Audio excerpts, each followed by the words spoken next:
Assalamualaikum warahmatullahi wabarakatuh. Perkenalkan, nama saya Syarif Rahman Syahran dari kelas 11 IPS 3 nomor absen 33.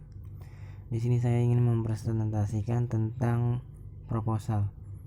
Proposal merupakan suatu rancangan yang dibuat secara sistematis dan terperinci untuk kegiatan yang akan diselenggarakan. Tujuan dari pembuatan proposal kegiatan yaitu agar bisa mendapatkan persetujuan dari pihak yang berkepentingan terhadap acara untuk diajak bekerja sama melancarkan kegiatan tersebut.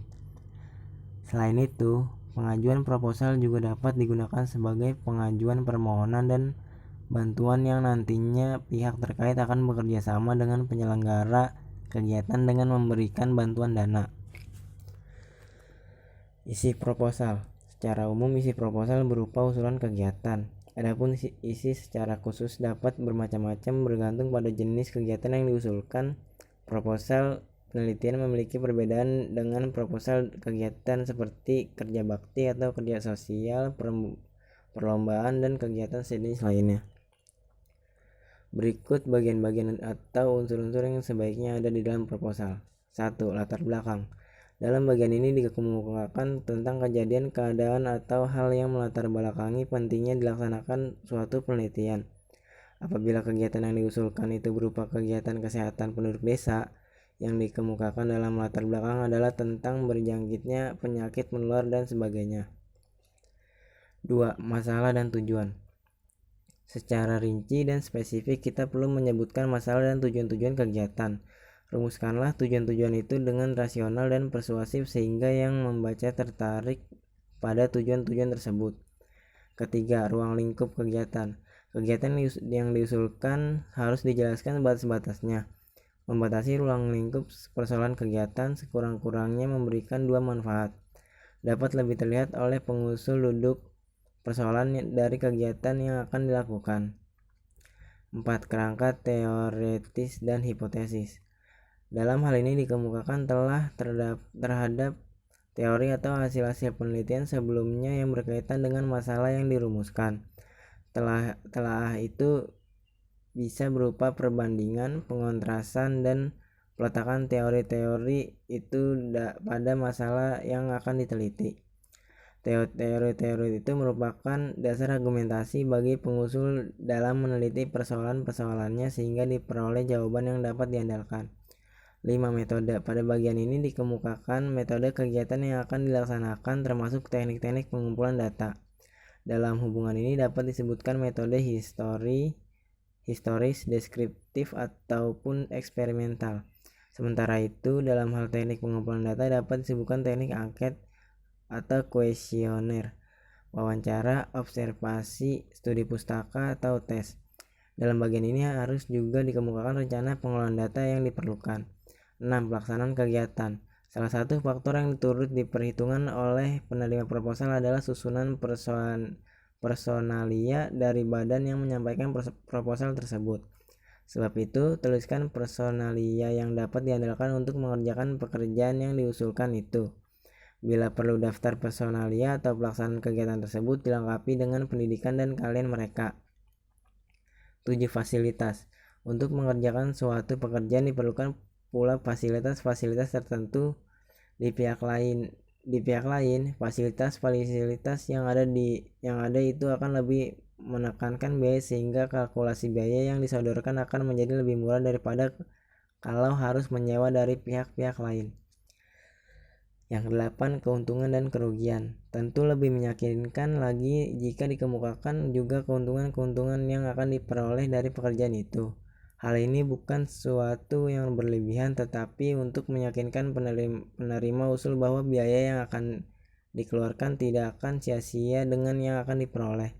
Akan lebih simpatik apabila pengusul menyampaikan juga kerugian atau hambatan-hambatan yang akan dihadapi kelak. 9. Pembiayaan. Biaya merupakan salah satu topik yang juga sangat diperhatikan penerima usul.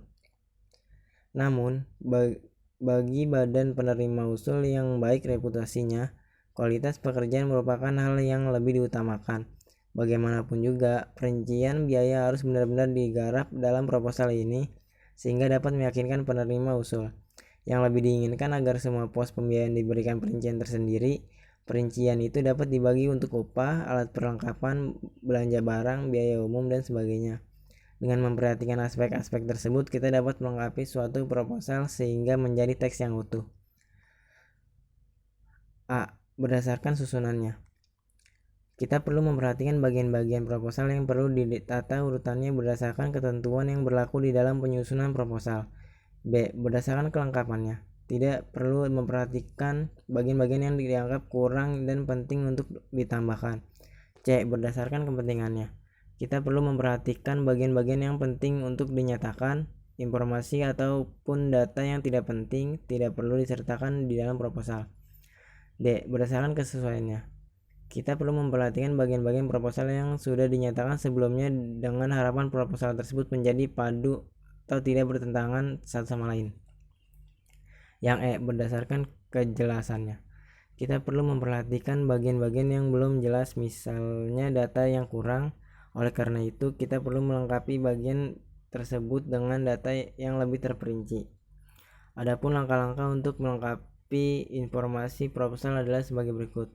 A. Mencermati proposal. B. Menganalisis kelengkapan proposal. C. Menyampaikan saran untuk melengkapi proposal. D. Sebuah proposal laporan kegiatan. Kebahasan proposal. Terdapat pernyataan-pernyataan yang bersifat argumentatif atau menyampaikan pendapat yang memberikan alasan atau bukti pihak lain yang dituju. Terdapat pernyataan yang bersifat persuasif atau kalimat pada proposal dapat mempengaruhi dan meyakinkan orang lain. Banyak menggunakan istilah ilmiah, baik berkenaan dengan kegiatan itu sendiri ataupun istilah-istilah yang berkaitan dengan bidang keilmuannya dan tidak menggunakan bahasa kiasan. Banyak menggunakan kata kerja tindakan yang menyatakan langkah-langkah kegiatan atau metode penelitian, misalnya berlatih, membaca, mengisi, mendokumentasikan, mengamati, dan melakukan. Menggunakan kata-kata menyatakan pendefinisian yang ditandai oleh penggunaan kata merupakan adalah yaitu yakni. Menggunakan kata-kata yang bermakna perincian seperti selain itu, pertama, kedua, ketiga.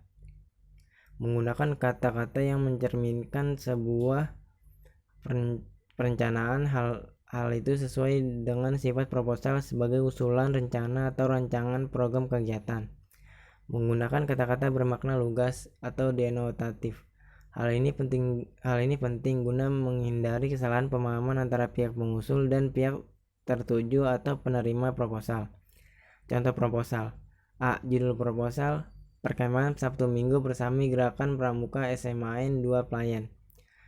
B. Tujuan kegiatan: meningkatkan keimanan dan ketakwaan kepada Tuhan Yang Maha Esa, melatih kedisiplinan dan etos kerja siswa-siswi SMAN 2 Pelayan. Memberikan pengetahuan dan keterampilan dasar kepramukaan kepada anggota Gerakan Pramuka Gugus Depan SMAN 2 Pelayan.